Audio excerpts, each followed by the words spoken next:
into a death sentence. And into this storm, they threw her. Evelyn Hart stumbled through the farmhouse door and into the howling dark, her swollen belly tight as a drum, pain radiating through her back in waves that stole her breath.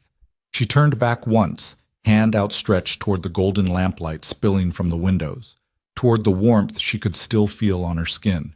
But the door had already slammed shut. The bolt scraped home with a finality that cut deeper than the wind. "Please," she whispered, the word torn from her lips and scattered into nothing. "Please, I'm—" A contraction seized her, vicious and sudden, doubling her over in the snow. She gasped, clutching her belly with both hands, feeling the tightness ripple through her body like a wave crashing against stone. It passed slowly, leaving her shaking and breathless, and when she straightened, the farmhouse was already fading into the white curtain behind her.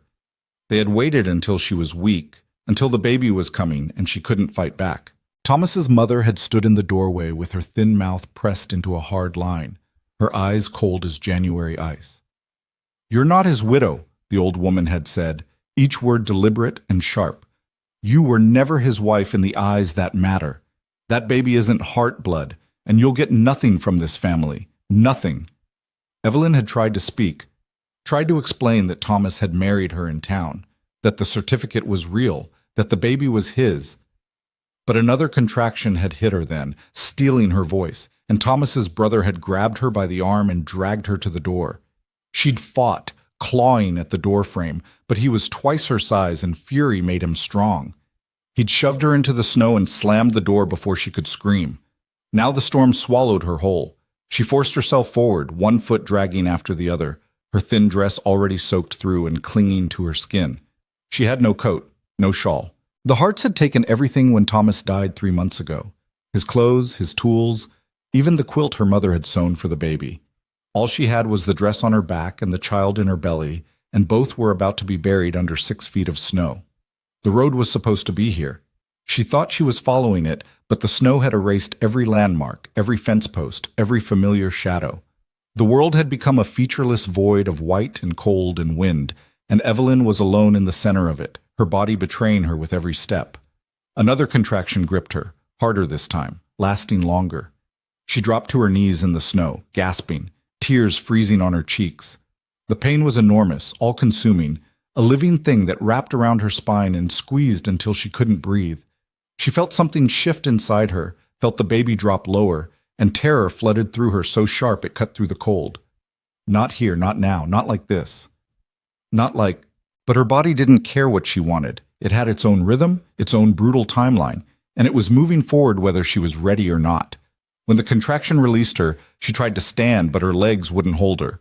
She crawled instead, hands and knees sinking into snow that came up past her wrists, her dress dragging behind her like an anchor. She made it 10 feet, maybe 15. Then her strength gave out and she collapsed onto her side, curled around her belly, shaking so hard her teeth rattled. She was going to die out here. She and the baby both. The thought should have terrified her, but instead it settled over her like a blanket, soft and almost gentle. She was so tired. Tired of fighting. Tired of being afraid. Tired of the cold that had seeped into her bones and turned her fingers numb and her thoughts slow and heavy. Maybe it would be easier to just close her eyes, to let the snow cover her, to stop. But then the baby moved inside her, a strong kick against her ribs, and something fierce and stubborn flared to life in her chest. No, she wasn't going to let them win. Wasn't going to let the Harts take her baby's life before it even began. If she was going to die, she was going to die trying to live. Evelyn forced herself onto her hands and knees again, gasping with the effort. She could see a dark shape ahead, a tree maybe, or a rock outcropping. Shelter. Even a windbreak would be something. She crawled toward it, inch by inch, her breath coming in short, sharp gasps. The contractions were coming faster now, one rolling into the next with barely a pause between them. Her body was opening, preparing, moving toward a conclusion she couldn't stop. She reached the tree, a massive cottonwood, its trunk wide enough to block some of the wind, and dragged herself against it, pressing her back to the rough bark. The relief was immediate and small, and not nearly enough. She pulled her knees up as much as her belly would allow, wrapped her arms around herself, and tried to breathe through the next contraction. It came like a fist closing around her, squeezing until she screamed. The sound ripped out of her, raw and desperate, swallowed almost immediately by the wind. But she screamed again anyway, because she couldn't hold it in, because the pain was too big, because maybe, just maybe, someone would hear. Even though she knew no one was coming, even though she was miles from anywhere, even though the storm was too loud and too wild for any sound to carry, she screamed because it was all she had left. Cole Riker had been ranching long enough to know when weather was about to turn mean. He'd felt it in his bones that morning, a pressure in the air, a stillness that didn't belong. And he'd spent the day moving cattle to lower pastures, checking fence lines, and securing everything that could blow away or freeze solid. By the time the snow started falling in earnest, he was 5 miles from home and pushing his horse hard through drifts that were already knee-deep on the animal. He should have turned back sooner. He knew that. But there had been a section of fence down on the north ridge, and if he didn't fix it before the storm hit full force, he'd lose half his herd to the canyon. So he'd stayed, working with numb fingers and wind biting through his coat, until the job was done and the light was failing and the snow was coming down so thick he could barely see his horse's ears. Now he was paying for it. The gelding under him was a good animal, steady, strong, bred for mountains and bad weather. But even he was struggling. Cole could feel the horse's sides heaving, could hear the labored breathing, and he knew they both needed rest. But rest meant freezing, and freezing meant dying, so he kept them moving, following landmarks he'd memorized over 20 years of working this land. The wind screamed past him, driving snow into his face, ice crystals stinging his cheeks and clinging to his beard. He'd pulled his hat down low and wrapped a scarf over his nose and mouth, but the cold still found its way in, seeping through wool and leather and skin until it settled deep in his chest. His hands ached inside his gloves, his feet were numb in his boots, but he'd been cold before. He knew how to keep moving, knew how to push through when his body wanted to quit. The ranch was close now. Another mile, maybe less. He could picture it in his mind, the barn with its solid walls and dry stalls, the house with its wood stove and thick quilts, Mabel probably pacing the kitchen and cursing him for staying out so late. He'd be home soon. He'd strip off these frozen clothes, stand by the fire until feeling came back to his fingers, drink something hot, and... A sound cut through the wind. Cole pulled up sharp, his horse snorting and tossing its head. He listened, straining to hear over the howl of the storm. There. Again. Faint and broken, but unmistakable. A scream. Human. Female. Desperate. Every instinct in him went still and focused. He turned his horse toward the sound, urging the animal off the trail and into deeper snow. The gelding balked, ears pinned back, but Cole pressed with his heels and the horse obeyed, plunging forward through drifts that came up to its chest. The scream came again, closer now, ragged and raw. Cole's heart slammed against his ribs. No one should be out here. No one could survive out here. But someone was, and they were in trouble. And that was all that mattered. He spotted the cottonwood tree first, a dark bulk rising out of the white, and then the shape huddled at its base, small, hunched, barely moving. Cole was off his horse before it fully stopped, boots sinking into snow, hands already reaching. He dropped to his knees beside the figure, and his breath caught in his throat. A woman. Young, soaked through and shaking so hard it looked like seizures. Her lips were blue, her skin pale as death, her eyes half-closed and glassy. And her belly, God above, her belly was huge, round and tight under a thin dress that clung to her like a second skin. She was pregnant, far along. Maybe even... Her eyes flew open and locked on his, wild with pain and terror. She tried to speak, but only a broken sound came out, and then her whole body went rigid, her back arching, a scream tearing from her throat that made his blood run cold. Labor. She was in labor. Cole's mind went blank for half a second, pure shock wiping out thought.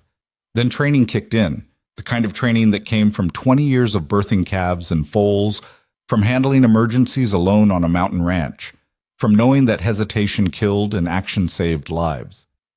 He stripped off his coat and wrapped it around her shoulders, then slid his arms under her knees and back and lifted her in one smooth motion. She was light. Too light for a woman this far along, and she curled into his chest like a child, shaking enough to cut through the wind. "Stay with me. I've got you." She didn't respond. Maybe couldn't. Her eyes were closed again, her face pressed against his shoulder, her breath coming in short, sharp gasps. Another contraction hit her and she screamed again, the sound muffled against his coat, her hands fisting in his shirt. Cole turned back to his horse, his mind racing. Home was still a mile off, maybe more in this storm. She wouldn't make it. The baby wouldn't make it. He needed shelter now, something close, something... The old trapper's cabin. It was a quarter-mile north, tucked into a grove of pine trees at the base of a rocky outcrop. He'd used it a few times over the years when weather caught him out, and it was rough but solid, 4 walls, a roof, a stone fireplace. It would do. It would have to. He laid the woman across his saddle, keeping one hand on her back to steady her, and grabbed the reins with the other. The horse didn't like the extra weight, the strange sounds, the smell of fear. But Cole spoke low and firm, and the animal moved forward, plowing through snow that seemed to get deeper with every step. The wind tried to push them back. The cold tried to steal what little warmth they had left. But Cole had been born in these mountains, had spent his whole life learning how to survive when the land turned hostile, and he wasn't about to let a storm beat him now. He found the cabin more by memory than sight, the trees rising up around them like sentinels, the small structure appearing out of the white like a miracle. Cole kicked the door open. It wasn't locked, never had been, and carried the woman inside, laying her down on the packed dirt floor near the cold fireplace. The cabin was dark and freezing, wind whistling through gaps in the logs. But it was out of the storm, and that was something. Cole moved fast, his hands working on instinct. He dragged his saddlebags inside, pulled out flint and steel and tinder, and had a fire going in under a minute. Flames caught and spread, throwing light and heat into the small space, and he fed it until it roared. Then he turned back to the woman. She was curled on her side, arms wrapped around her belly, her whole body shaking with cold and pain. Her dress was frozen to her skin in places, ice crusted in her hair. Cole grabbed a saddle blanket and laid it over her, then another, then his coat again. He needed to get her warm, needed to stop the shaking before it turned into something worse. But even as he worked, he could see the contractions coming faster, her body going rigid every few minutes, her breathing turning ragged and desperate. This baby was coming whether they were ready or not, and Cole knew, with a sick certainty that settled in his gut like lead, that he was about to deliver a child with nothing but firelight and instinct to guide him. He'd birthed calves in the middle of snowstorms. He'd pulled foals when mares were too weak to push. He'd seen life come into the world in barns and fields, and once in the back of a wagon on a mountain road. But he'd never delivered a human baby. He didn't know if what worked for animals would work for her. He didn't know if he could do this without killing them both. But there was no choice. No time. No help coming. Just him and her and a storm that wanted them dead. Cole knelt beside her and put his hand on her shoulder, feeling the violent shaking under his palm. "Ma'am," he said, his voice steady even though his heart was hammering. "Can you hear me?" Her eyes opened, brown eyes, dark and glazed with pain. She stared at him like she wasn't sure he was real. "You're in labor," he said, stating the obvious because he didn't know what else to say. "The baby's coming. I'm going to help you, but I need you to stay with me. Can you do that?" She didn't answer, just stared at him with those wide, terrified eyes. Then another contraction hit and she screamed, her back arching off the ground, hands clawing at the blankets. Cole grabbed her hands and held them, anchoring her, his grip firm and warm. "Breathe," he said loud and clear. "Breathe through it. It'll pass. Just breathe." She tried. He could see her trying, gasping and shaking and fighting to get air into her lungs. The contraction lasted forever, 30 seconds, a minute, longer. And when it finally released her, she collapsed back against the blankets, sobbing. "Good," Cole said, still holding her hands. "You did good. What's your name?" Evelyn," she gasped, her voice barely a whisper. "Evelyn Hart." "I'm Cole Riker. You're going to be all right, Evelyn. You and the baby both. I promise you that." It was a stupid promise, the kind of promise he had no business making. But he said it anyway because she needed to hear it, because hope was sometimes the only thing that kept a person alive. and because he was damn well going to make it true. He let go of her hands and moved to the fire, melting snow in his tin cup and setting it near the flames to warm. He needed water, clean cloth, something to cut the cord with. His mind ran through the supplies in his saddlebags: a knife, some rope, a spare shirt. Not much, but it would have to be enough. When he turned back to Evelyn, she was watching him, her eyes clearer now, less glazed. "They threw me out," she whispered. "His family. Thomas died, and they said I wasn't his wife. They threw me out while the baby was—" Her voice broke and she squeezed her eyes shut, fresh tears spilling down her cheeks. Cole felt something cold and hard settle in his chest. He'd seen cruelty before: men beating horses, neighbors stealing water rights, women left to starve when their husbands drank away the money. But this was something else. This was calculated and vicious and unforgivable. "They're not here now," he said quietly, "and they're not going to touch you or your baby. You have my word on that."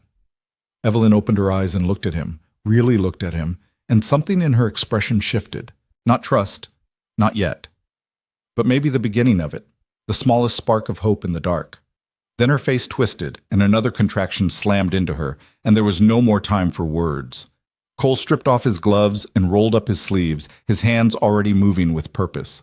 He'd seen animals give birth 100 times. He knew the stages, the signs, the things that could go wrong. He knew when to wait and when to act and when to pray.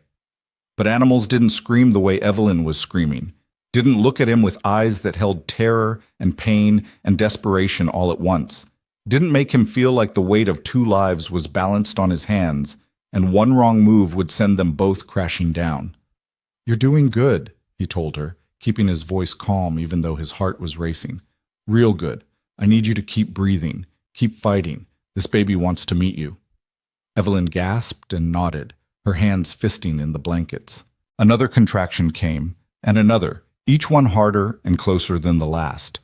Cole lost track of time. Minutes blurred into hours, or maybe hours into minutes. All he knew was the fire burning behind him, the wind howling outside, and Evelyn's labored breathing filling the small space.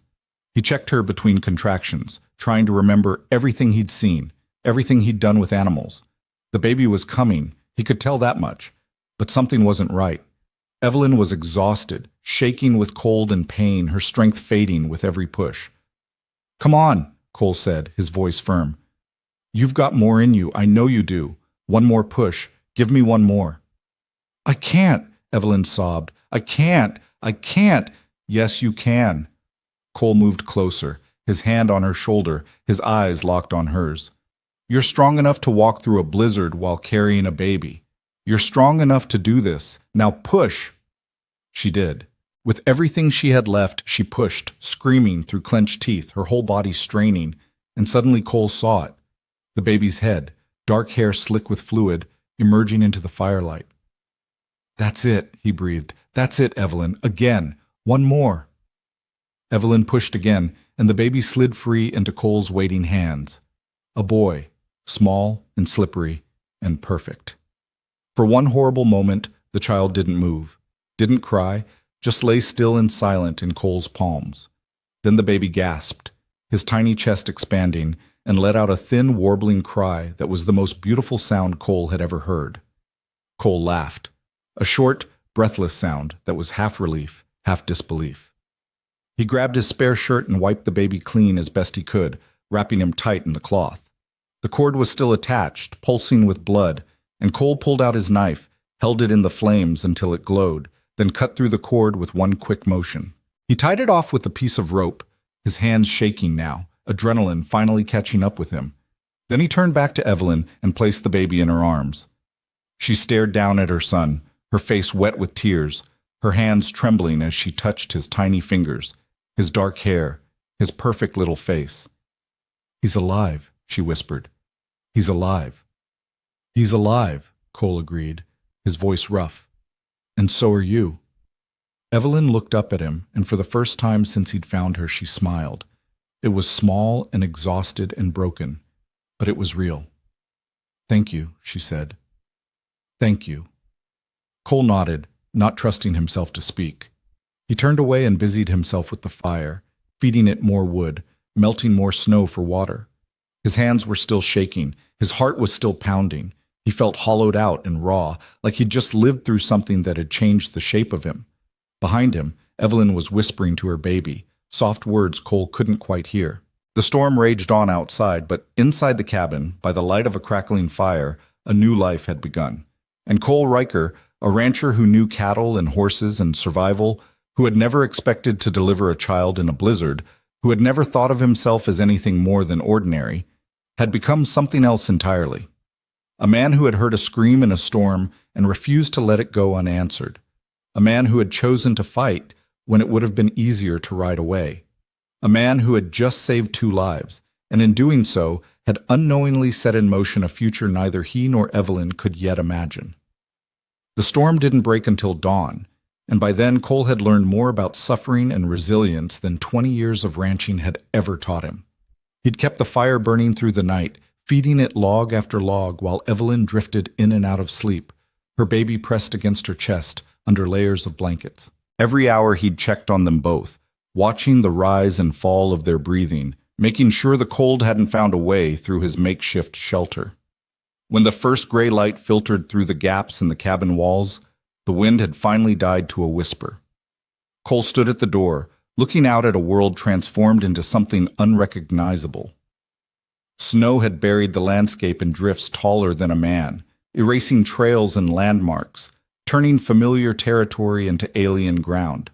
The sky hung low and heavy, promising more weather to come. Behind him, the baby made a small sound, not quite a cry, more like a question. Cole turned to find Evelyn awake, her eyes clearer than they'd been all night, watching him with an expression he couldn't quite read. "How are you feeling?" he asked, moving back to crouch beside her. "Like I got trampled by a horse," she said, her voice hoarse but steady. Then frozen, then brought back from the dead. She looked down at the baby, her hand gentle on his head. "But alive. We're alive. You need food, water, proper care." Cole pulled his canteen from his saddlebag and handed it to her. "I can get us back to my ranch, but not until the snow settles some. Another storm like last night, and we won't make it 100 yards. Evelyn took the canteen with shaking hands and drank deeply. When she lowered it, her eyes were fierce despite the exhaustion written across her face. "I can ride. Whatever it takes, I can do it." Cole believed her.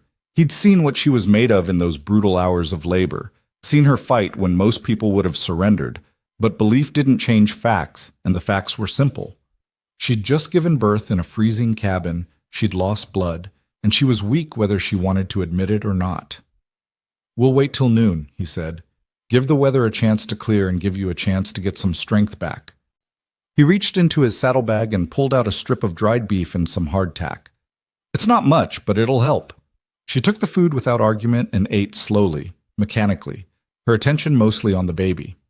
Cole watched her for a moment, taking in details he'd been too focused to notice in the chaos of the night.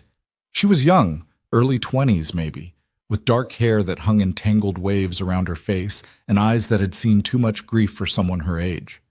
Her hands were rough, calloused from work, and there was a thinness to her frame that spoke of months of not eating enough.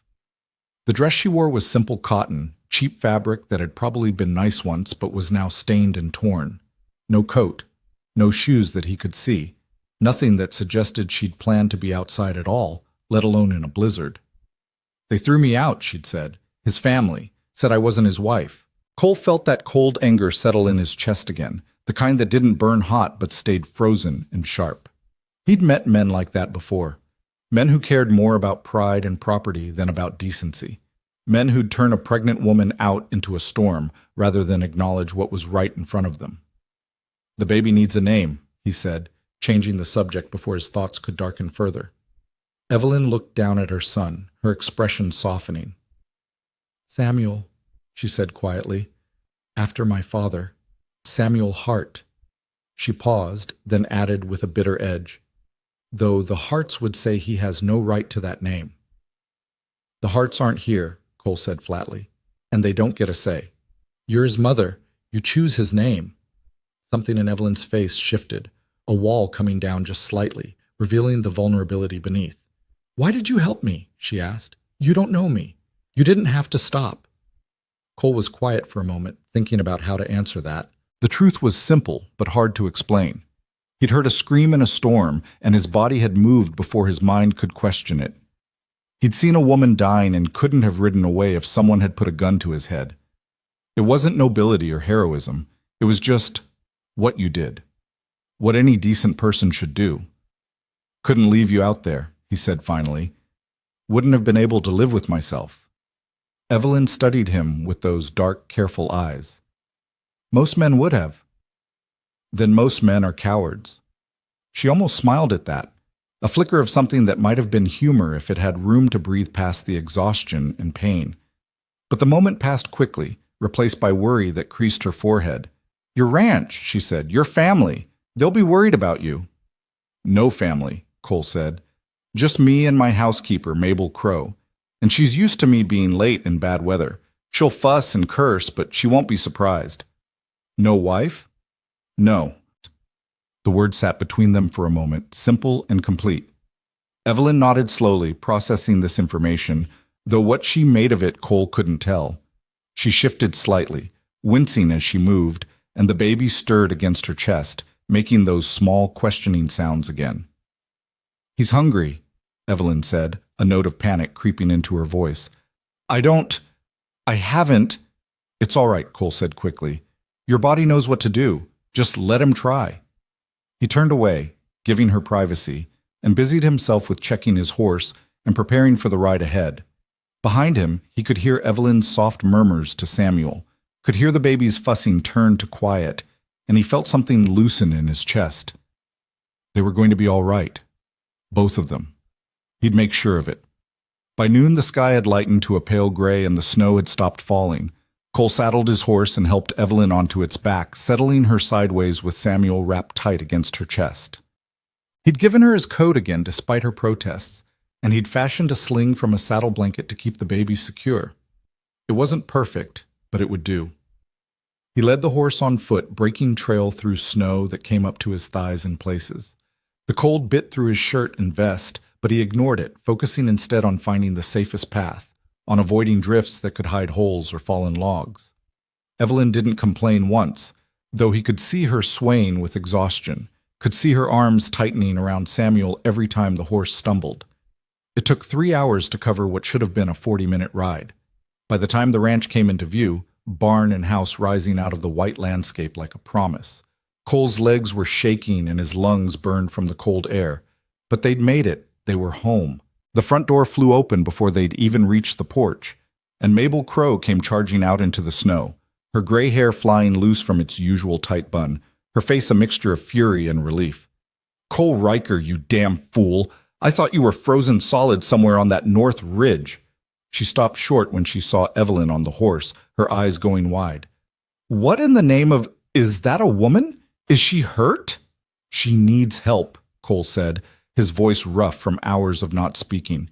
"Get the guest room ready. Hot water, clean sheets, whatever food you can put together fast." Mabel didn't waste time with questions. She turned and ran back into the house, already shouting orders to herself. Cole helped Evelyn down from the horse, steadying her when her legs nearly gave out, and half carried her up the porch steps and through the door. The warmth of the house hit him like a physical force, making his frozen skin burn and his eyes water.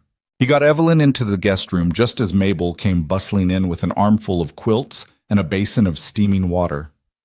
The older woman took one look at Evelyn and the bundle in her arms, and her whole demeanor changed. The sharpness left her face, replaced by a gentleness Cole had only seen a few times in the 15 years Mabel had worked for him. "Oh, honey," Mabel said softly, setting down the basin and reaching for the baby. "Let me take the little one while you get warm." Evelyn hesitated, her arms tightening protectively around Samuel. Cole stepped forward, putting a hand on Mabel's shoulder. "This is Mabel Crow," he said to Evelyn. "She's tough as old leather and twice as stubborn, but there's no one better to have in your corner. You can trust her." Something in his voice must have convinced her, because Evelyn slowly loosened her grip and let Mabel take Samuel. The older woman cooed over the baby, her weathered hand surprisingly gentle as she unwrapped the blanket and checked him over with practiced efficiency. Born last night? Mabel asked, not looking up. In the old trapper's cabin, Cole said. During the storm. Mabel's hands stilled for just a moment. Then she nodded, her mouth pressing into a thin line. Well, you're both blessed to be alive, then. She glanced at Cole. Get out. Let me tend to her proper. Cole didn't argue. He left the room and closed the door behind him, then stood in the hallway for a long moment, listening to Mabel's low voice and Evelyn's quiet responses. His whole body ached. His hands were finally starting to regain feeling, pins and needles shooting through his fingers. He needed to check on his horse, needed to get the barn secured, needed to do 100 things that couldn't wait. But first he needed to stand here and let it sink in that they'd survived, that Evelyn and Samuel were safe, that the worst was over, or so he thought. 2 days passed in a blur of quiet routine. Evelyn stayed in the guest room, sleeping more than she was awake, while Mabel fussed over her with soup and tea and stern lectures about taking care of herself. Samuel slept and ate and occasionally cried, and the sound of a baby in the house was strange and jarring and somehow right all at once. Cole kept himself busy with ranch work, though he found himself checking on the guest room more often than necessary, just making sure they had enough firewood, he told himself, just making sure Mabel didn't need anything. But the truth was harder to ignore. He couldn't stop thinking about Evelyn's face in the firelight, couldn't stop hearing the sound of Samuel's first cry, couldn't stop feeling the weight of that moment when he'd held a new life in his hands and refused to let it slip away. On the third day, Evelyn appeared in the kitchen doorway while Cole was eating breakfast. She was wearing one of Mabel's old dresses, her hair pulled back in a simple braid, and there was color in her cheeks that hadn't been there before. Samuel was asleep in her arms, wrapped in a quilt Mabel had dug out of storage. You're up, Cole said, setting down his coffee cup. I needed to thank you properly, Evelyn said. She crossed the room and sat down across from him, settling Samuel carefully in her lap. For what you did, for saving us. I don't have words big enough for it. You don't owe me thanks. I owe you everything.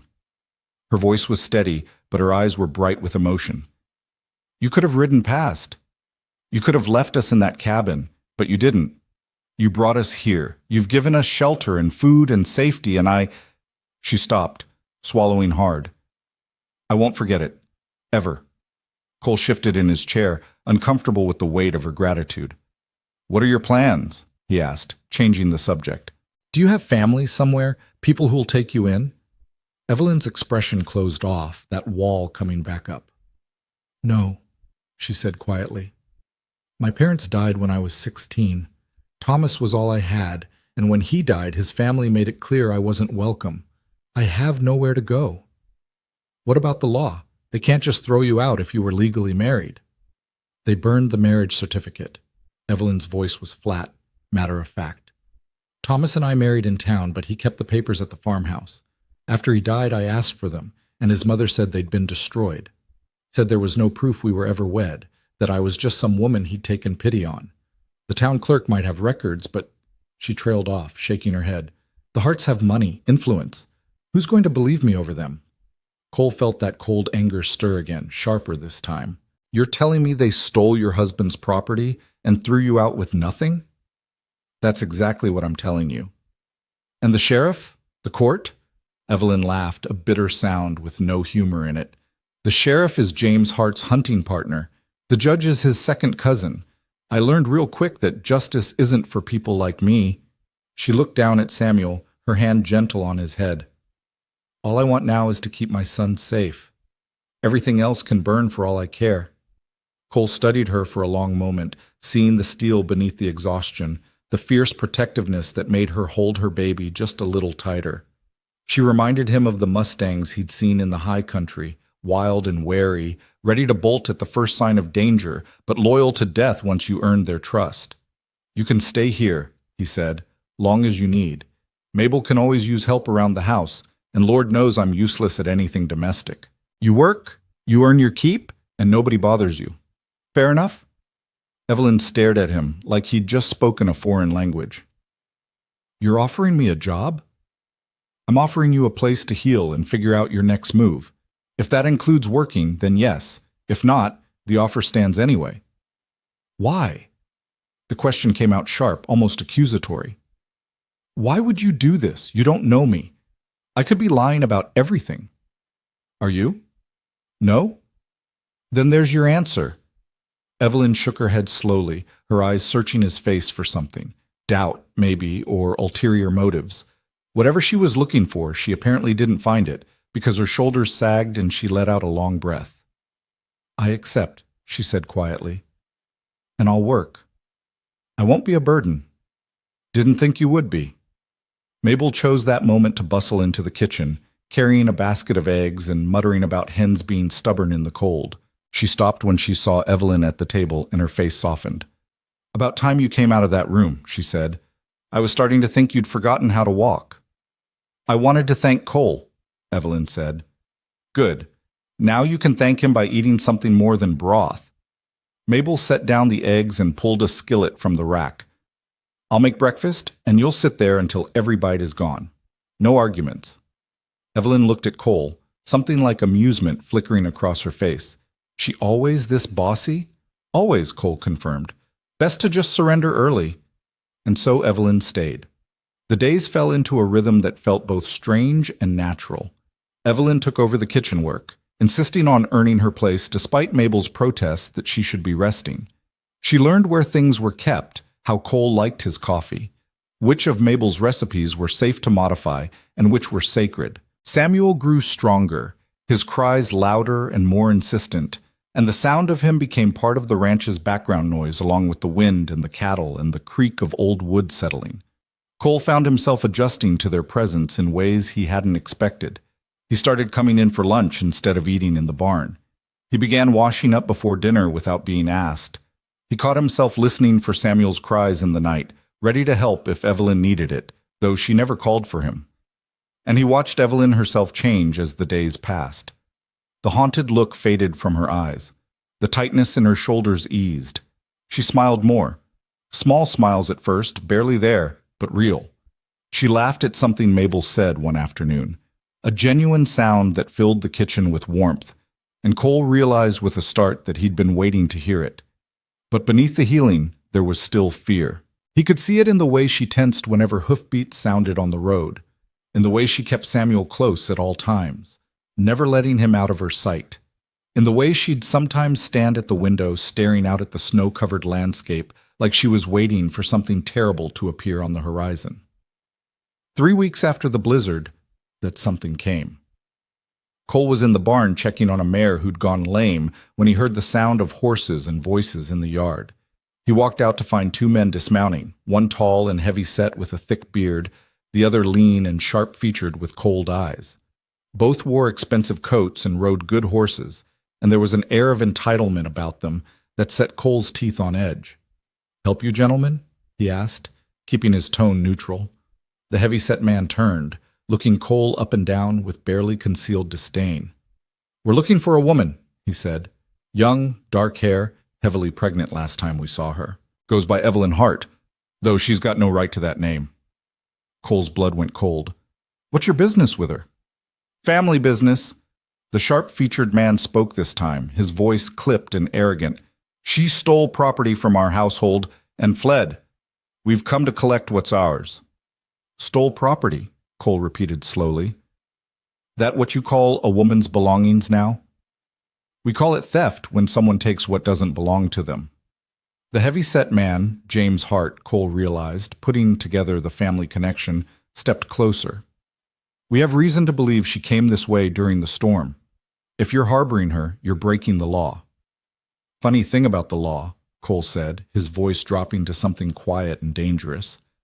"It tends to protect people who have property and influence, but it also protects a man's right to decide who stays on his land, and I haven't seen anyone matching that description." It was technically true. The Evelyn he'd found in the snow had been pregnant. The woman in his house now was a mother, but the lie sat easy on his tongue because the truth would have been handing her over to wolves. James Hart's eyes narrowed. "You're lying. You calling me a liar on my own property?" "I'm saying you'd be wise to cooperate. My brother and I are patient men, but our patience has limits." Cole took a step forward, closing the distance between them. He was half a head tall to the shoulders, and he used that size now, letting these men see exactly what they'd be dealing with if they pushed. "So does mine," he said softly. "And you just hit it. Get off my land." The sharp-featured brother moved his hand toward his coat, and Cole's own hand dropped to the revolver at his hip. The movement was casual, unhurried, but the message was clear. "You don't want to do that," Cole said. For a long moment, no one moved. The tension stretched tight as wire, ready to snap. Then James Hart smiled, a cold, calculating expression that didn't reach his eyes. "We'll be back," he said, "with the sheriff, with proof. And when we are, you'll regret this. I'll take my chances." The Hart brothers mounted their horses and rode out, but not before James turned back one last time. "Tell her we're coming," he called. "Tell her there's nowhere she can hide that we won't find her." Cole watched them disappear down the road, his jaw clenched so tight it ached. Then he turned and walked back to the house, his mind already racing through options and outcomes. He found Evelyn in the kitchen with Samuel, but she was standing at the window, her face pale, her whole body rigid. She'd seen them. Of course she had.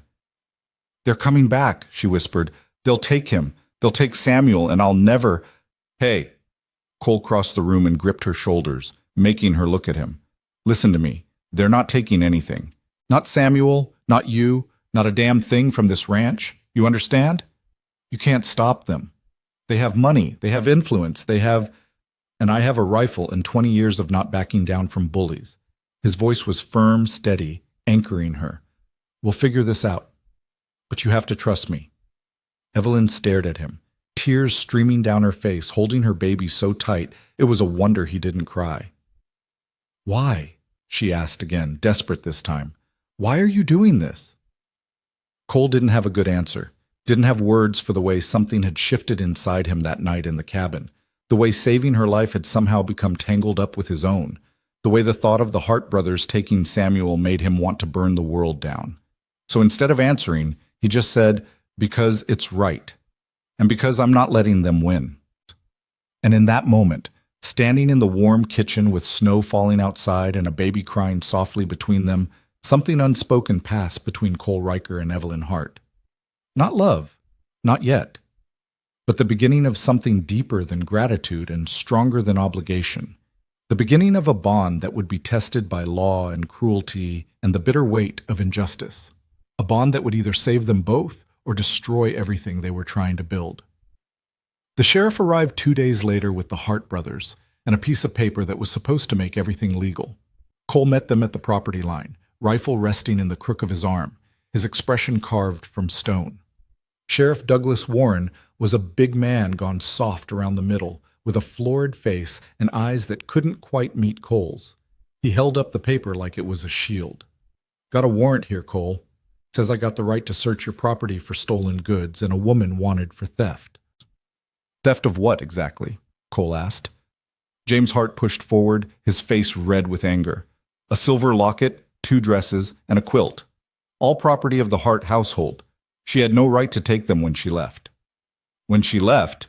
Cole repeated slowly. "That's an interesting way to describe throwing a woman in labor out into a blizzard."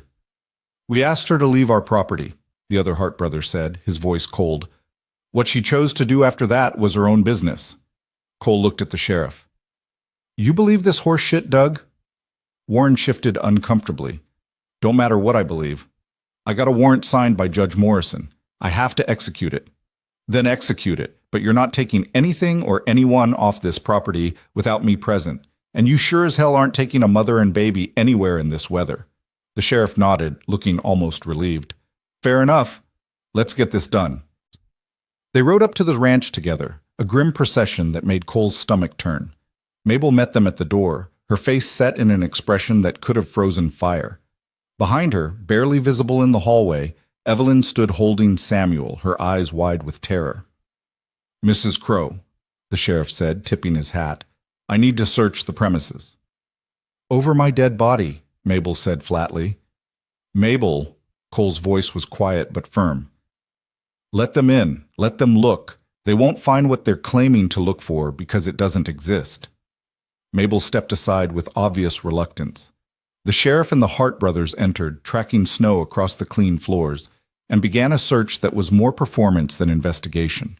They went through the guest room, the kitchen, even the barn, looking for evidence of theft that everyone in the room knew was a fabrication. While they searched, Evelyn stood in the corner of the parlor, Samuel clutched to her chest, watching with the stillness of a rabbit surrounded by wolves.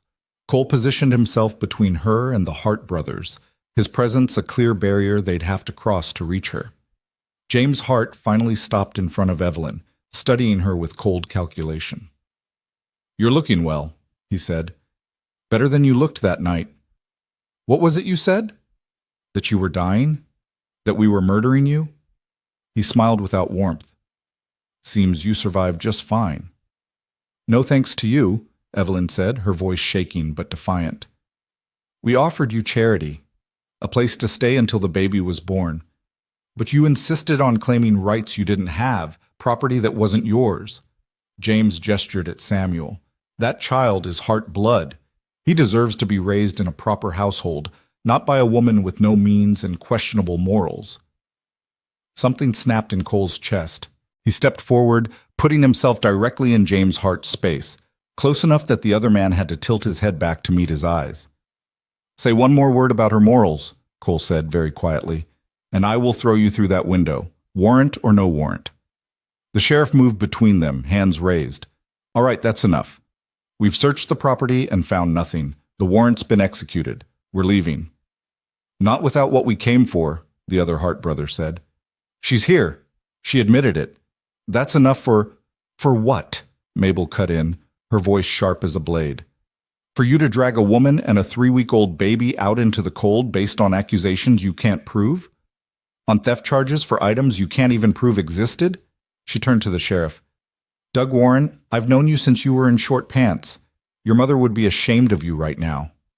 Warren's face went even redder. "I'm just doing my job, Mabel. Your job is to uphold justice, not to be a puppet for rich men who can't stand being told no." Mabel crossed her arms.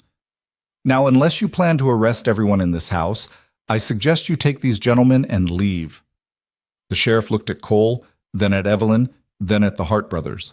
Whatever he saw in their faces made his decision for him. "We're done here," he said. "Let's go." James Hart didn't move. "This isn't over. We have rights to that child. Thomas was our blood, and the boy, Cole interrupted, has a mother who nearly died bringing him into this world, and she has a roof over her head and protection under my name. You want to challenge that, you're welcome to try. But you do it through proper legal channels, not by showing up on my property making threats. We'll see what the judge has to say about harboring a fugitive. I'm harboring an employee, a woman who works for me in exchange for room and board. You got a problem with that, take it up with the law." Cole's voice dropped to something cold and final. "But you come onto my land again without an invitation, and the law will be the least of your problems." The Hart brothers left, but the weight of their threat hung in the air like smoke. The sheriff lingered at the door, his hat in his hands, looking older and more tired than Cole had ever seen him. "They're not going to let this go," Warren said quietly. "The Harts get what they want in this county. Always have." "Then maybe it's time that changed," Cole said. Warren shook his head. "You're a good man, Cole, but you're picking a fight you can't win. They have money, lawyers, connections. What do you have?" "The truth." "Truth doesn't mean much when the judge is someone's cousin and the jury is made up of their business partners." The sheriff put his hat on and stepped out into the cold. "Watch your back, and watch hers, because this is only going to get worse." After they left, Evelyn collapsed onto the sofa, her whole body shaking. Samuel had started crying during the confrontation and hadn't stopped, his wails filling the house with distress. Mabel took the baby gently, murmuring soft reassurances, and disappeared into the kitchen to warm some milk. Cole sat down beside Evelyn, keeping a careful distance, unsure how to comfort her when he could barely process his own anger. "You all right?" "No." The word came out broken. "They're going to take him. They're going to find a way to take Samuel, and there's nothing I can do to stop them."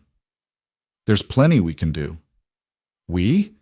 Evelyn looked at him with red-rimmed eyes. "This isn't your fight, Cole. You've already done more than anyone could ask. But they're right about one thing. They have power and money and the law on their side. I'm just some woman with no proof and no rights.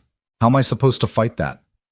Cole was quiet for a moment, thinking about everything he'd learned in the past 3 weeks. About Evelyn's strength and Samuel's vulnerability, and the way the Harts twisted justice into something ugly and self-serving. An idea had been forming in the back of his mind since the brothers had first showed up, an idea that was probably crazy and definitely complicated, but might be the only way to protect what mattered. There is a way, he said slowly, a legal way that would give you rights they couldn't challenge. What way? Marry me. The words hung between them, stark and strange. Evelyn stared at him like he'd lost his mind, her mouth opening and closing without sound. Even Cole wasn't sure where the words had come from, but now that they were out, he realized they made a terrible kind of sense. Marry you, Evelyn repeated faintly. You want me to marry you. Not want. I'm offering you a solution. Cole turned to face her fully, his voice steady and practical. If you're my wife, you have legal protection. The Harts can't touch you or Samuel without going through me first, and they can't claim the boy if he's part of my household, raised under my name. That's insane. Maybe, but it would work. Evelyn shook her head, standing up and pacing across the room. You don't even know me. We've barely spoken more than a dozen words that weren't about survival or ranch work, and you want to marry me? To tie yourself to my problems for the rest of your life? I want to make sure you and Samuel are safe. This is how I can do that. By sacrificing your own future? By taking on a wife and child you never asked for? Evelyn's voice rose, edged with hysteria. What about what you want? What about finding someone you actually care about, having a real family? I'm 38 years old, Cole said quietly. If I was going to find someone, I would have by now. The ranch keeps me busy. I don't need more than that. Everyone needs more than that. Maybe, but that's my choice to make. Cole stood and crossed to her, stopping a few feet away. Listen to me. This doesn't have to be anything you don't want it to be. We'd be married on paper, legal in the eyes of the law. But how we live, what that means day to day, we'd figure that out as we go. No expectations, no pressure, just protection for you and Samuel. Evelyn wrapped her arms around herself, looking suddenly very young and very lost. Why would you do this?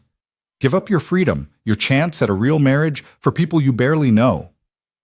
Because the night I found you in that storm, you became my responsibility, and I don't walk away from my responsibilities. Cole paused, then added more softly, and because letting the Harts take Samuel would be wrong. I can't stand by and let that happen when I have the power to stop it. Tears spilled down Evelyn's cheeks. You're a good man, Cole Riker, better than I deserve. You deserve a hell of a lot better than what you've gotten. But this is what I can offer. It's up to you whether you take it. Evelyn was quiet for a long time, her gaze distant, processing something Cole couldn't follow. When she finally spoke, her voice was barely above a whisper. If I say yes, if we do this, I need you to understand something. I cared about Thomas. I mourned him. But what we had wasn't love. It was survival dressed up as marriage. He was kind to me when I had nowhere else to go, and I was grateful for that, but I won't pretend it was more than it was. I'm not asking you to pretend anything, and I won't lie to you or play games or try to trap you into something deeper than you're offering. If we do this, we do it honestly, no illusions. Agreed. Evelyn took a shaky breath. Then yes, I'll marry you. Not because I have any right to ask this of you, but because my son deserves a chance at a life that's more than running and hiding in fear. She met his eyes, her own fierce despite the tears. And I swear to you, Cole, I will never make you regret this. I'll work hard. I'll pull my weight. I'll be a good wife in every way that matters. You won't be sorry. I know, Cole said. And he meant it. They were married 3 days later in the parlor of the ranch house, with Mabel as witness and the circuit preacher who happened to be passing through on his way to the mining camps. It was a simple ceremony, no flowers or music or celebration, just words spoken over a Bible and signatures on paper that would hold up in any court in the territory. Evelyn wore one of Mabel's nicer dresses, altered to fit her still slight frame. Samuel slept through the whole thing, wrapped in the quilt Mabel had given him. Cole wore his cleanest shirt and stood stiff as a board, while the preacher went through the traditional vows, feeling like he was watching the whole thing happen to someone else. When it came time to kiss the bride, he hesitated, unsure of the boundaries they were setting. But Evelyn rose on her toes and pressed her lips to his cheek, a brief touch that was more gratitude than affection, and the moment passed. "Well," Mabel said when the preacher had gone and they stood awkwardly in the parlor, "I suppose congratulations are in order, though this is the strangest wedding I've ever witnessed." "Strange times call for strange solutions," Cole said. Mabel snorted. "That's one way to put it." She looked at Evelyn with sharp but not unkind eyes. "You're mistress of this house now, girl. That means you get a say in how things run. Don't let this old fool intimidate you into silence." "Yes, ma'am," Evelyn said softly.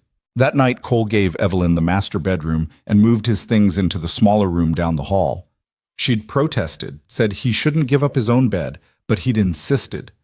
The room had been his parents' once, then his alone after they'd passed, and it felt right somehow to have her there with Samuel, like he was giving them something solid and permanent, a foundation they could build on.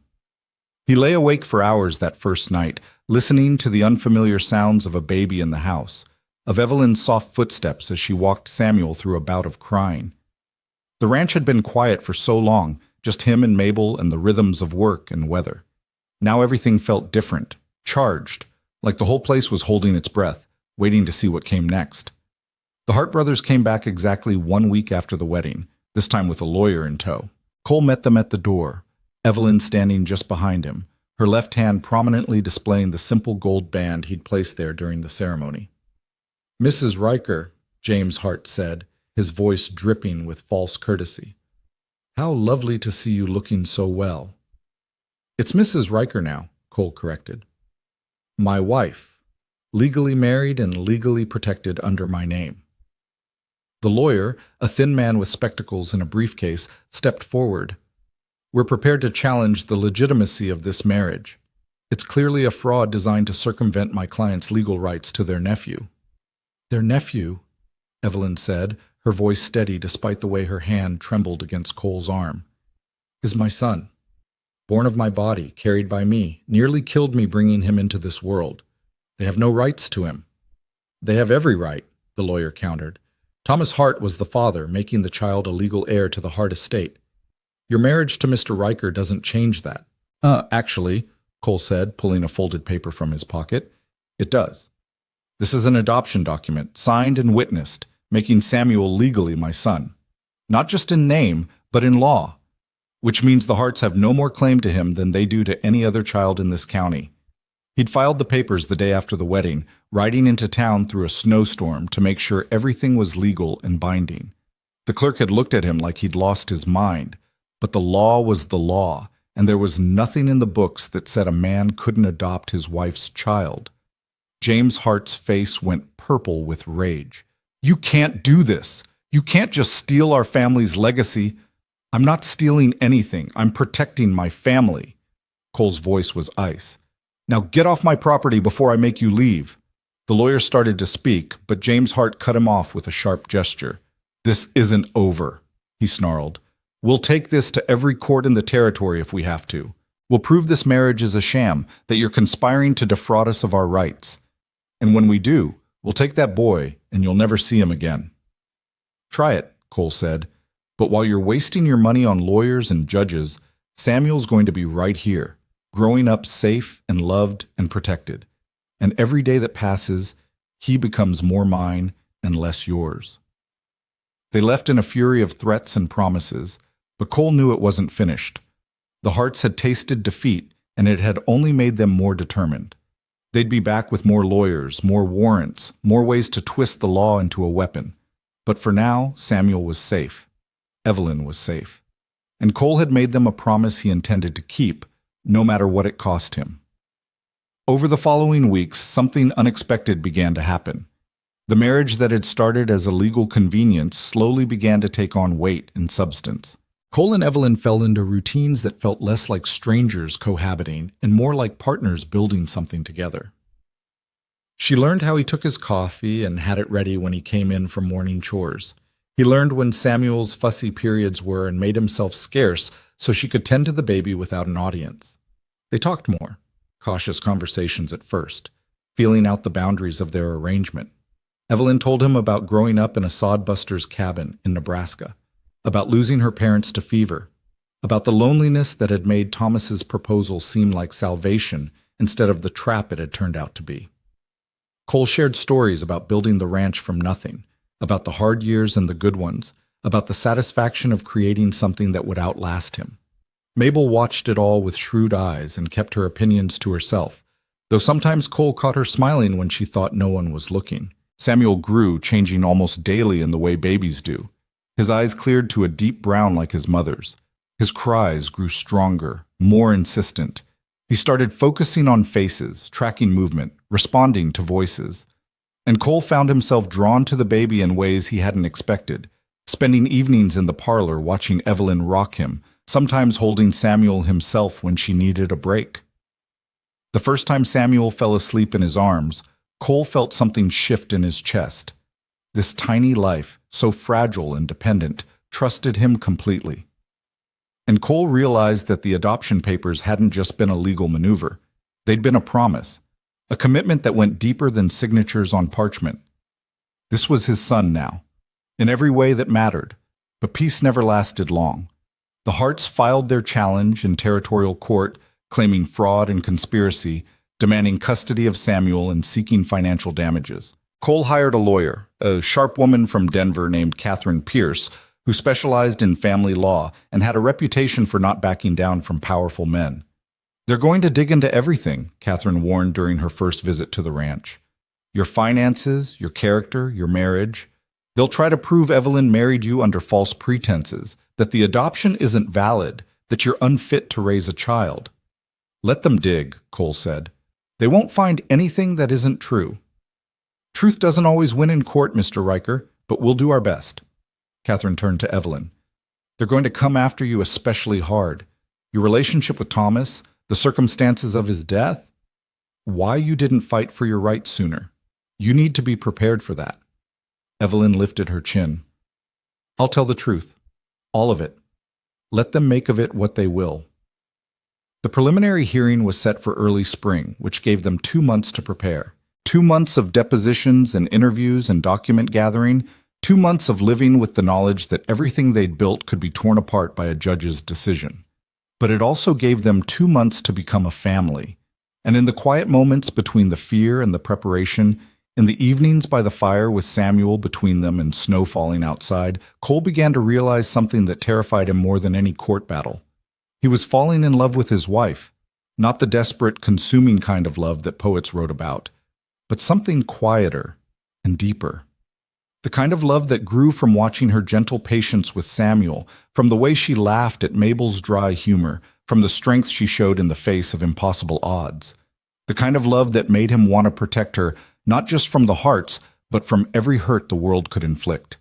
He didn't tell her, couldn't tell her.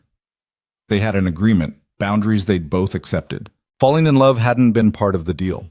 But as winter deepened and the court date approached, Cole knew that whatever happened in that courtroom, whatever the judge decided, he was in this for life. Not because of duty or responsibility or legal obligation, but because somewhere between finding Evelyn in a blizzard and signing his name next to hers on a marriage certificate, she'd become the person he couldn't imagine living without. And he'd fight heaven and hell to make sure he never had to. The night before the hearing, Cole found Evelyn standing at the bedroom window, staring out at darkness broken only by starlight. Samuel was asleep in the cradle Mabel had found in the attic, breathing soft and even, unaware that tomorrow would decide his entire future. Cole knocked gently on the doorframe, though the door stood open. "Can't sleep?" Evelyn didn't turn around. "Every time I close my eyes, I see them taking him. See myself screaming and fighting and it not mattering because the law says he belongs to them." Her voice was tight, controlled, but he could hear the terror underneath. "How am I supposed to sleep knowing that tomorrow a stranger in a robe gets to decide whether I keep my son?" Cole stepped into the room, maintaining the careful distance they'd preserved for 2 months of marriage. "Catherine's good at what she does. She thinks we have a strong case. She also said truth doesn't always win." Evelyn finally turned to face him, and in the lamplight he could see the exhaustion written across her features. Dark circles shadowed her eyes. Her hands twisted together at her waist. What if it's not enough? What if the judge is friends with the Harts or owes them money or just decides that a rich family is better than a rancher and his convenient wife? Then we appeal. We fight. We don't stop fighting until... Until what? Evelyn's voice cracked. Until we run out of money? Until they find some law or loophole we didn't know about? Cole, they have everything. All I have is you, and I have no right to ask you to keep sacrificing for a battle that might be impossible to win. Cole closed the distance between them in 3 strides, taking her shoulders in his hands, making her look at him. You're not asking. I'm choosing. There's a difference. His voice was firm, steady, the same tone he used to calm spooked horses. I made you a promise the day we married. That promise didn't come with conditions or time limits. It's not about what's convenient or easy. It's about what's right. Tears spilled down Evelyn's cheeks. I'm so scared, she whispered. I've never been this scared, not even that night in the storm. At least then I didn't know what I had to lose. Without thinking, Cole pulled her into his arms, and she came willingly, pressing her face against his chest and finally letting herself break. She cried quietly, her whole body shaking, while he held her and said nothing because there were no words that could make this better. All he could offer was the solid presence of someone who wouldn't let go. When the storm passed, Evelyn pulled back slightly, wiping at her eyes with the back of her hand. I'm sorry. I'm supposed to be strong. You are strong. But even strong people need to break sometimes. Cole brushed a strand of hair away from her face, the gesture more intimate than he'd intended. Tomorrow you go in there and you tell the truth. You tell them about Thomas, about the Harts, about that night. You let them see exactly who you are and what you've survived. And no matter what happens, you remember that Samuel has 2 parents who love him. They can't take that away with any verdict. Evelyn searched his face, her expression something between wonder and confusion. You really mean that, don't you? About loving him? I do. He's not yours, not by blood. Blood doesn't make a father. Being there does. Protecting him does. Choosing him every single day does. Cole's voice roughened with emotion he'd been holding back for weeks. That boy is mine, Evelyn, in every way that counts, and I'll be damned if I let anyone take him from us. The word hung in the air between them. Us, not you, not just for legal protection. Us, like they were a unit, a team, something real and solid that existed beyond paper and convenience. Evelyn's breath caught. Cole, but whatever she'd been about to say was interrupted by Samuel stirring in his cradle, making the small fussing sounds that meant he'd be hungry soon. The moment broke, and Evelyn stepped away to tend to her son, leaving Cole standing there wondering if he'd said too much or not enough. He left her to the nighttime feeding and went back to his own room, but sleep didn't come any easier than it had for Evelyn. He lay awake thinking about courtrooms and judges and all the ways tomorrow could go wrong, thinking about Evelyn's tears and the way she'd fit against him like she belonged there, thinking about Samuel and the fierce protectiveness that rose in him every time he looked at that baby.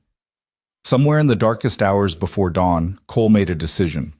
If the court ruled against them, if they tried to take Samuel, he'd fight. Not with words or lawyers or legal appeals. He'd take Evelyn and the baby and disappear into the mountains, live in some cabin where the law couldn't reach them, start over under different names in a different territory. He'd give up everything he'd built if that's what it took to keep his family together. The realization should have shocked him. Instead, it settled over him like certainty, solid and unshakable. He'd found his line in the sand, the thing he wouldn't compromise on no matter the cost. And God help anyone who tried to cross it. They rode into town in the wagon, all 3 of them dressed in their best clothes, presenting themselves as exactly what they were. A family. Evelyn wore a dark blue dress that Mabel had helped her alter, her hair pinned up in a style that made her look older, more settled. Samuel was bundled against the March cold in a thick blanket, quiet and watchful. Cole wore the suit he'd been married in, stiff and uncomfortable but proper. The courthouse was a 2-story building at the center of town, imposing and official with its tall windows and carved stone. People gathered on the steps and whispered as the Rikers passed, their eyes following Evelyn with a mixture of curiosity and judgment. Cole kept his hand on the small of her back, a clear statement of support and possession that dared anyone comment. Catherine Pierce met them in the hallway outside the courtroom, her expression professionally neutral. The Harts are here with their full legal team. Judge Morrison is presiding. I won't lie to you. He's presided over cases involving the Hart family before and ruled in their favor, but he's also known for following the letter of the law, which works in our favor if we can prove everything was done correctly. And if we can't? Evelyn asked quietly. Then we appeal to the Territorial Supreme Court. But let's not borrow trouble. Catherine's gaze softened slightly. You doing all right? Evelyn nodded, though her face was pale as parchment. I'll do what needs to be done. The courtroom was smaller than Cole had expected, just a dozen benches and a raised platform where the judge would sit.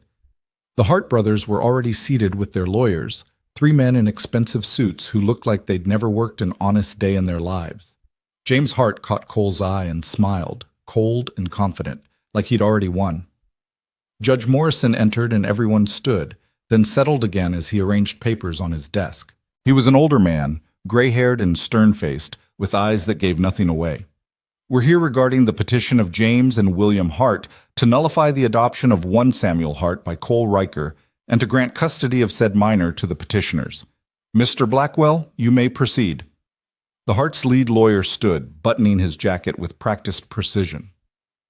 Your Honor, this case is straightforward. The child in question is the biological son of Thomas Hart, deceased, making him the legal heir to the Hart family estate and bloodline. The adoption by Mr. Riker was fraudulent, undertaken as part of a conspiracy to deny my clients their rightful access to their nephew.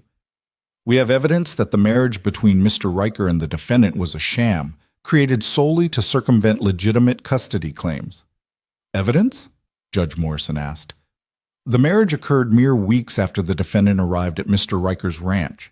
There was no courtship, no prior relationship, no foundation for a legitimate union. It was clearly a business arrangement designed to exploit legal loopholes. Catherine stood smoothly. Your Honor, the timing of the marriage is irrelevant to its legitimacy. Colorado territorial law recognizes marriages contracted for any reason as legally binding, provided both parties consent and all proper procedures are followed, which they were. We have the certificate witnessed and signed. The consent was obtained under false pretenses, Blackwell shot back. Mrs. Riker, if we can even call her that, manipulated Mr. Riker's charitable instincts to secure her own position. That's a lie, Evelyn said, her voice cutting through the formal proceedings. Judge Morrison's gaze swung to her, sharp and assessing. Mrs. Riker, you'll have your chance to speak, he said.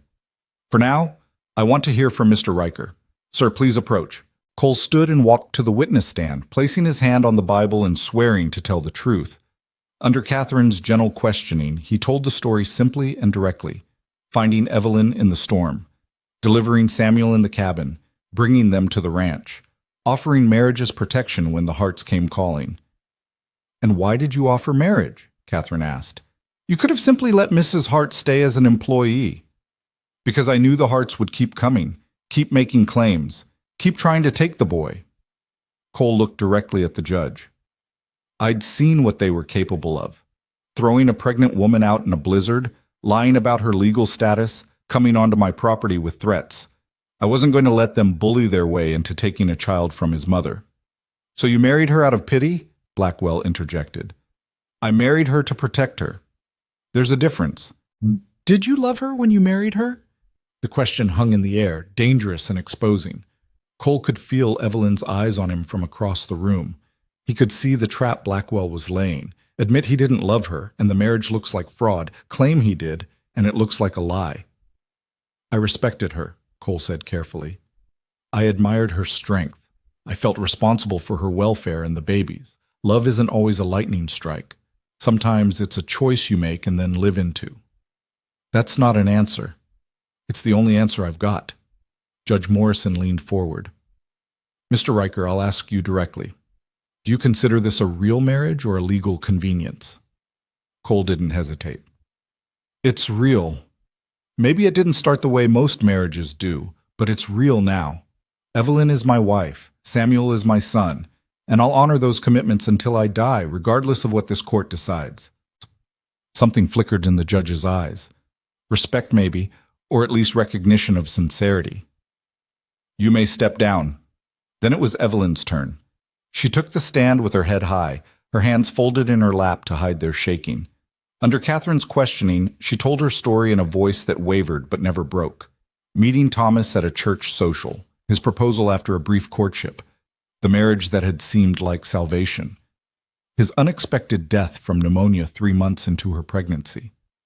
And after his death, Catherine prompted, his mother told me I had no rights, that the marriage wasn't valid in their eyes, that I'd get nothing.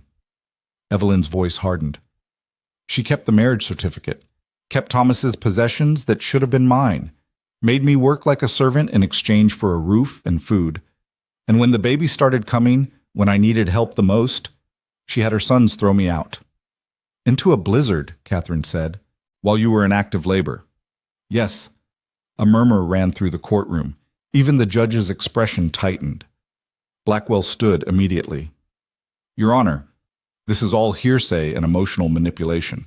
We have no proof. You have my word, Evelyn interrupted, her voice ringing clear. And you have the fact that Cole found me dying in the snow. You have a baby born in a trapper's cabin because his grandmother valued pride over human life. What more proof do you need? Judge Morrison raised a hand for silence. Mr. Blackwell, do you have evidence disputing Mrs. Riker's account? We have testimony from the Hart family that she left of her own accord after they threw her out, Catherine interjected, which even by their own admission occurred on the same night she went into labor. Your Honor, the timeline alone proves their culpability.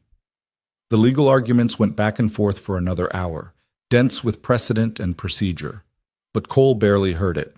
He watched Evelyn on the stand, watched her refuse to break under Blackwell's aggressive questioning, watched her defend her choices and her son with the same fierce determination she'd shown in that cabin. When the judge finally called a recess to review the evidence, Cole caught up with Evelyn in the hallway. She was standing by a window, Samuel in her arms, staring out at nothing. You did good in there, he said quietly. Did I?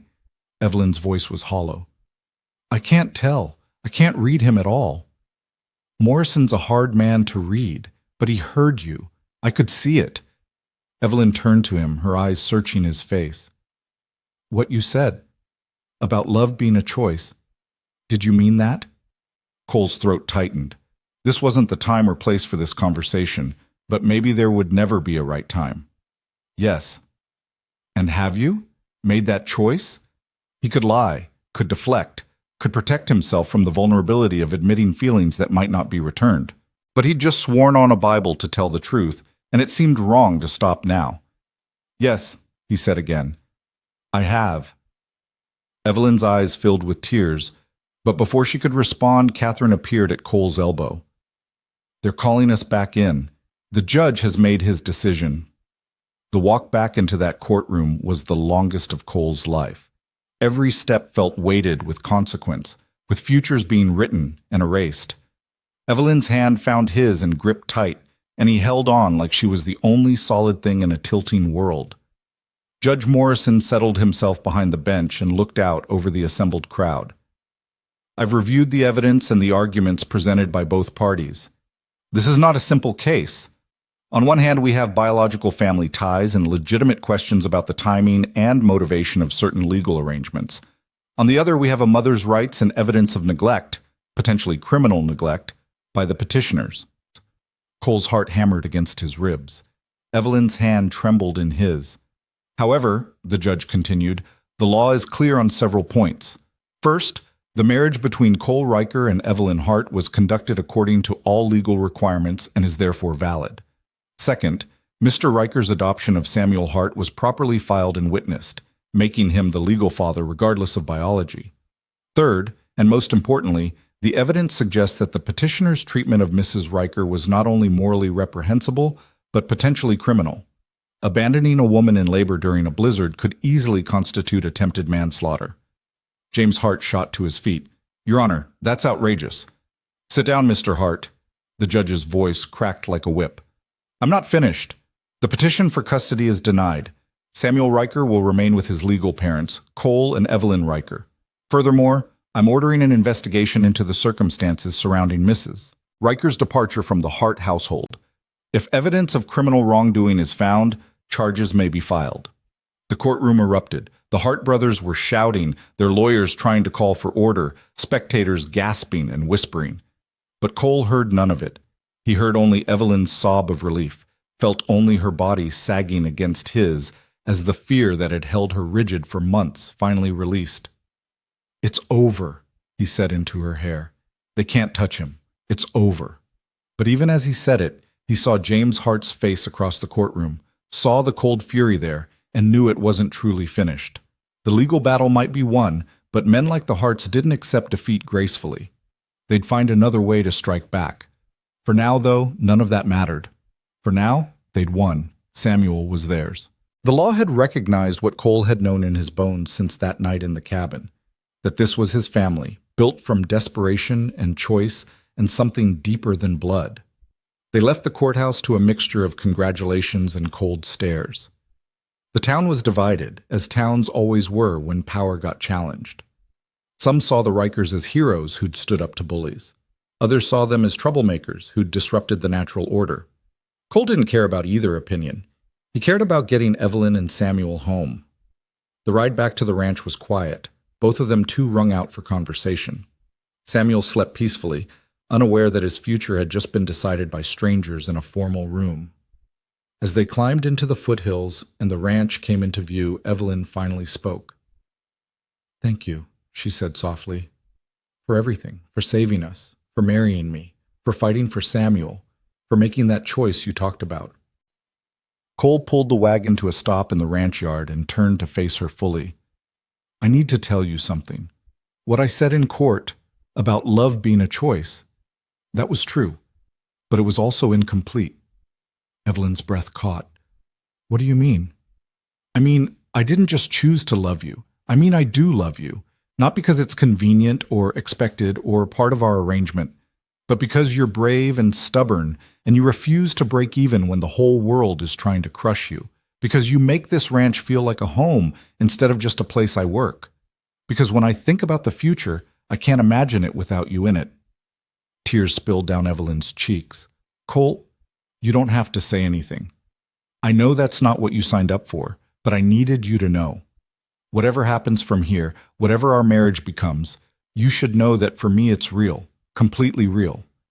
Evelyn set Samuel carefully in his basket, then turned back to Cole and took his face in her hands. "You impossible, wonderful man, do you really think I haven't noticed? That I haven't felt the same thing growing between us?" Cole's heart stuttered. "You, what?" "I love you too, you stubborn rancher. I've been falling in love with you since the day you gave me your bedroom and moved into that small room without a second thought. Since the first time you held Samuel and looked at him like he hung the moon. Since I realized that you didn't marry me despite my problems, you married me because of them, because you couldn't stand to see injustice win." "Evelyn!" She kissed him before he could finish, a kiss that was soft and fierce and full of promise. When she pulled back, she was smiling through her tears. "I think it's time we stopped pretending this is just an arrangement, don't you?" Cole laughed, the sound rough and disbelieving and full of joy. Yes, I think we should. That night, for the first time since their wedding, they shared the same room. Not out of obligation or expectation, but because they wanted to. Because they'd fought their way through hell and come out the other side as something neither of them had expected to find. A real marriage, a real family, a real future, built on the foundation of two broken people who'd refused to stay broken. And as spring finally broke through the last of winter's grip and the ranch came alive with new growth, Cole and Evelyn began building something that would last far longer than any legal document. They began building a life. Spring transformed the ranch into something alive and hopeful. The snow melted into rushing creeks, wildflowers burst from the earth in riots of color, and the cattle grew fat on new grass. Cole worked from sunup to sundown, repairing winter damage and preparing for the season ahead. But now he came home to something more than an empty house and a hot meal. He came home to Evelyn's smile and Samuel's babbling and the feeling that every hour of hard work was building toward something that mattered. The first weeks after the trial passed in a kind of golden peace. Evelyn moved her things into the master bedroom without ceremony, simply appearing one evening with her arms full of dresses and that same quiet determination she brought to everything. They learned each other slowly, carefully, navigating the shift from arrangement to genuine partnership. Cole discovered that Evelyn sang while she worked, old hymns and folk songs, in a voice that was surprisingly lovely. Evelyn learned that Cole read poetry late at night when he couldn't sleep, worn volumes of Whitman and Longfellow stacked beside his bed. Samuel grew with the relentless speed of infancy, his personality emerging in fits and starts. He had his mother's dark eyes and a stubborn set to his jaw that Cole recognized from his own reflection. The baby laughed easily, especially when Cole tossed him gently in the air or made faces that sent Evelyn into fits of mock scolding about teaching bad habits. "He's going to think the world revolves around making his father laugh," she'd say, but there was no real disapproval in her voice, just warmth. "Better than thinking it revolves around fear and obligation," Cole would counter, and Evelyn would grow quiet in that way that meant she was remembering things she'd rather forget. But the past had a way of refusing to stay buried. 6 weeks after the trial, Sheriff Warren appeared at the ranch with news that drained the color from Evelyn's face. The Hart family farmhouse had burned to the ground 3 nights prior. James and William Hart had been inside. Neither had survived. "Fire started in the kitchen," Warren said, standing awkwardly in the ranch house parlor, hat in his hands. "Spread fast.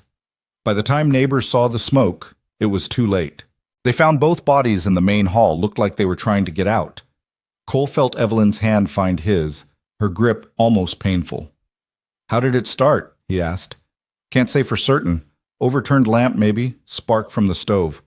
Warren shifted his weight. "Could have been an accident. Could have been something else." "Something else," Cole repeated carefully. "You saying someone set that fire deliberately?" "I'm saying there are people in this county who didn't appreciate how the Harts treated folks. People who thought they got off too light for what they did." The sheriff met Cole's eyes directly. "I'm not investigating it as arson. Don't plan to. As far as I'm concerned, it was a tragic accident and nothing more." After Warren left, Evelyn stood at the window for a long time, her arms wrapped around herself. Cole came up behind her, close but not touching, waiting for her to speak first. "I should feel something," she said finally. "Guilt, maybe, or sorrow, or they were Samuel's blood family, regardless of how they treated us. But all I feel is relief. Does that make me a terrible person?" "It makes you human." Cole put his hands on her shoulders, gentle but grounding. "They tried to kill you and take your son. You don't owe them grief. But I can't help wondering if we caused this somehow. If standing up to them, winning in court, if that pushed someone to—" She broke off, shaking her head. "I know we didn't light any fire, but our victory might have given someone else permission to seek justice their own way. You can't take responsibility for other people's choices. We fought them in court, legally and properly. What happened after that wasn't on us." Evelyn turned in his arms, her eyes searching his face. "Do you really believe that?" "I do." Cole tucked a strand of hair behind her ear. "And I think the sheriff does too, or he wouldn't have made a point of telling us he's not investigating. He's giving us permission to let it go. I think we should take it." She nodded slowly, then leaned her forehead against his chest. "I keep waiting for the other shoe to drop, for some new threat to appear.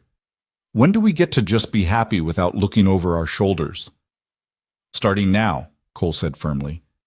"The Harts are gone. The legal fight is over. Nothing's standing between us and the future we choose to build. So let's build it."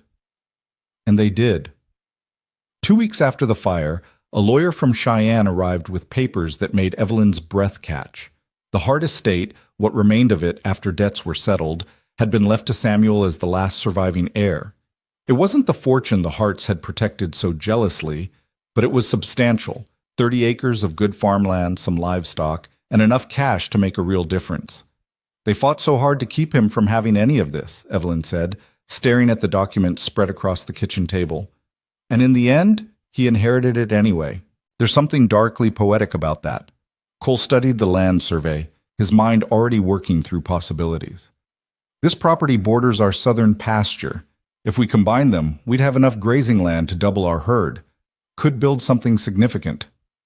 Our herd, Evelyn said softly, looking up at him. You said our. Well, it is. You're my partner in this ranch, same as you're my partner in everything else. Cole reached across the table and took her hand. It's Samuel's inheritance, which means it's your decision. Evelyn was quiet for a long moment, her thumb tracing circles on the back of his hand. I want to use it to build something good, something that honors the life Samuel should have had with his father, but also acknowledges the life he has now. With you. With us. She looked up, her eyes bright with determination. Let's combine the properties. Build that future you talked about. And when Samuel's old enough, we'll tell him the whole story, where he came from, what we fought for, why these acres matter. That's a good plan, Cole said. A damn good plan. They merged the properties that summer, a legal process that required trips to town and signatures and official seals. But when it was done, the Sunrise Ridge Ranch had grown from a modest operation into something with real weight and permanence. Cole hired 2 ranch hands to help with the expanded work. Young men from town who needed jobs and didn't ask questions about the family's complicated history. Evelyn threw herself into making the ranch not just functional, but beautiful. She planted a garden that produced vegetables enough to feed them through winter, with plenty left to sell in town. She sewed curtains for every window and hooked rugs for the floors. She convinced Cole to add a proper porch where they could sit in the evenings and watch the sunset paint the mountains purple and gold. Mabel watched it all with satisfaction, her sharp tongue softened by genuine affection for the family she'd helped create. About time this place felt like a home instead of a bachelor's camp, she'd mutter, but her eyes were warm when she said it. Samuel took his first steps that autumn, tottering across the parlor floor into Cole's waiting arms. The moment was perfect and ordinary and extraordinary all at once, the kind of milestone that parents had celebrated since the beginning of time. But for Cole, it carried extra weight. This child who'd been born in a blizzard, fought over in court, and nearly lost to cruelty was now walking, growing, becoming his own person. He's going to be running before you know it, Evelyn said, laughing as Samuel immediately demanded to do it again. And then we'll never keep up. Then we'd better cherish these slow moments while we have them. But life had more changes in store. That winter, Evelyn told Cole she was pregnant again. They were in the barn when she shared the news, Cole mucking out stalls while she brought him lunch. She waited until he'd set down his fork before speaking, her hands clasped together at her waist. I'm expecting, she said simply. About 3 months along, I think. Cole stared at her, the words taking a moment to process. Then joy flooded through him so intense it almost hurt. You're sure? As sure as I can be. I felt this before, and all the signs are there. He crossed to her in 2 strides and lifted her off her feet, spinning her once before setting her down carefully, mindful of her condition. We're having a baby, he said, wonder in his voice. A baby that's ours from the start. Evelyn's eyes filled with tears. I was afraid you might not want more children. Samuel's not even 2 yet, and adding another... Are you joking? This is the best news I could imagine. Cole cupped her face in his hands. You've given me everything, Evelyn. A family, a purpose, a reason to build instead of just maintain. Another child? That's not a burden. That's a blessing. The pregnancy was easier than her first had been. Or maybe it just seemed that way because this time she wasn't alone and terrified.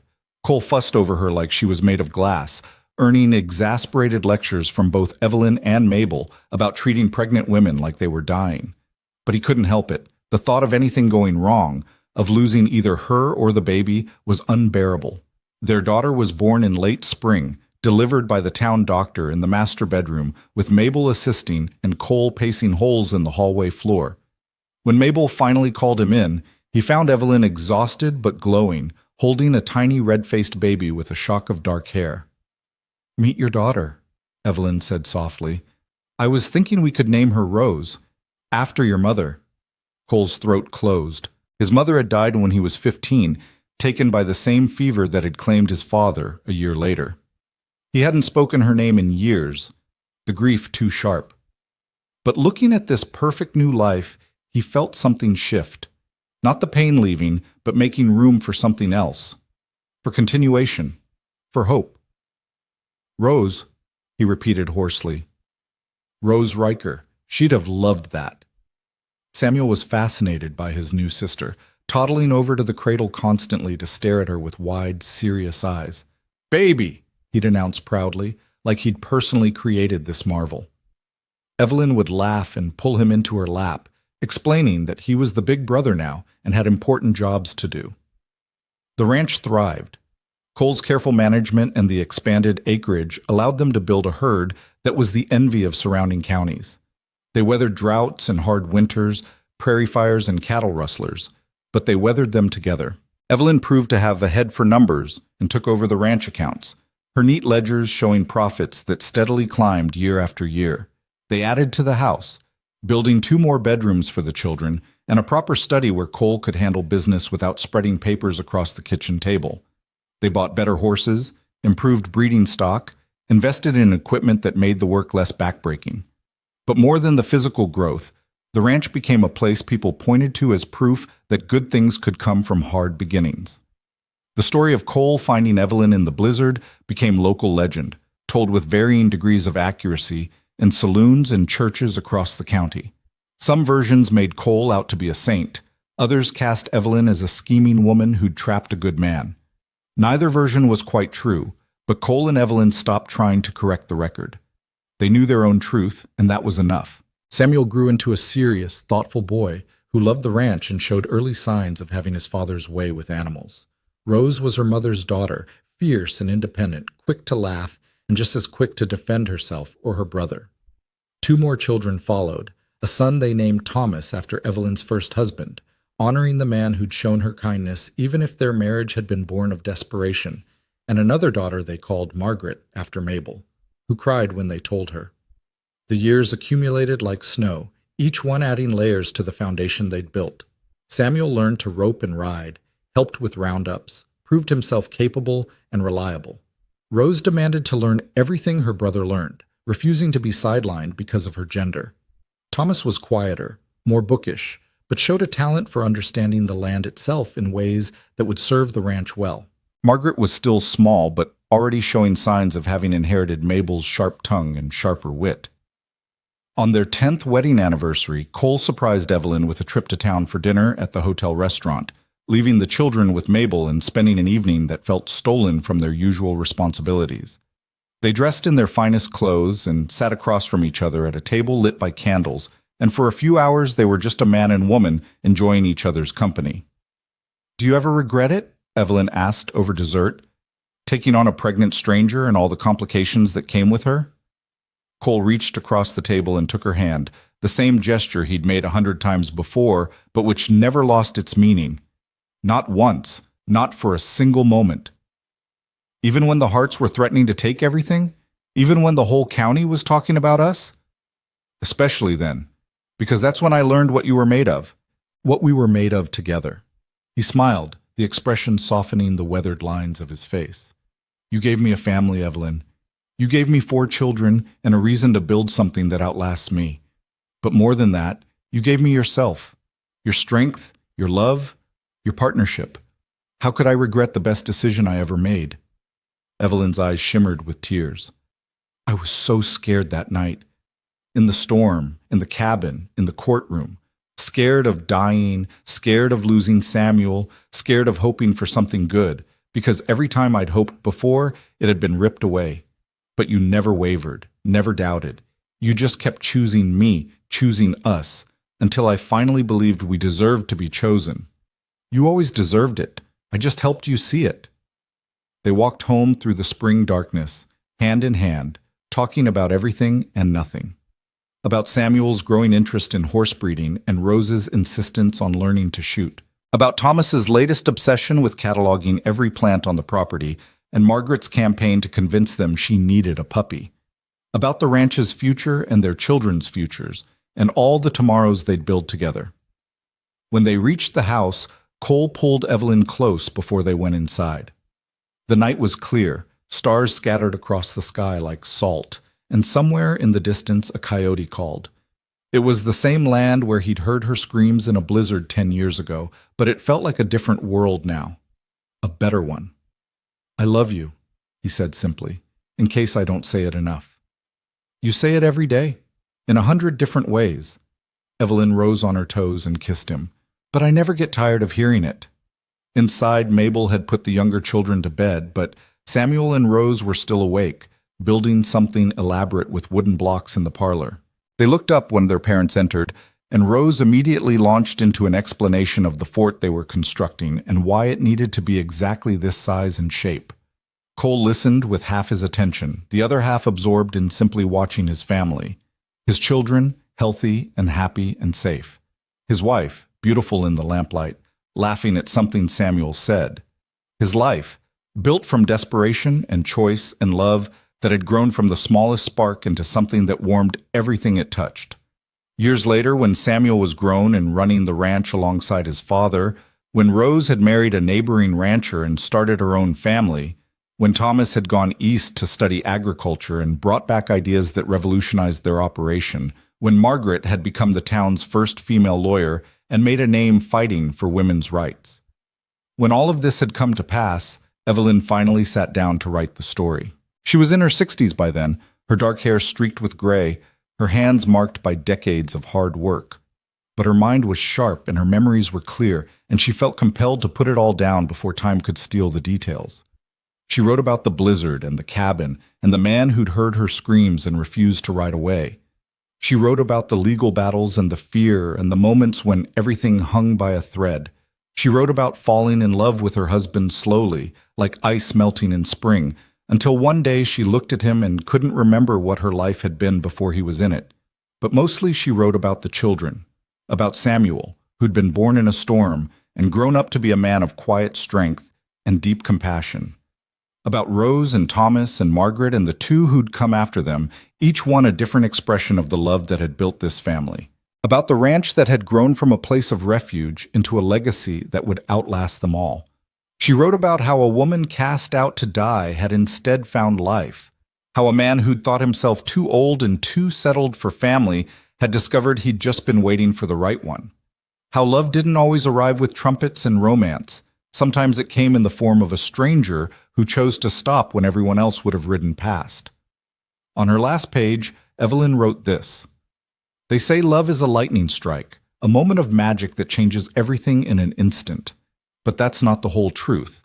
Sometimes love is a man hearing a scream in a storm and choosing to investigate when it would be safer to go home.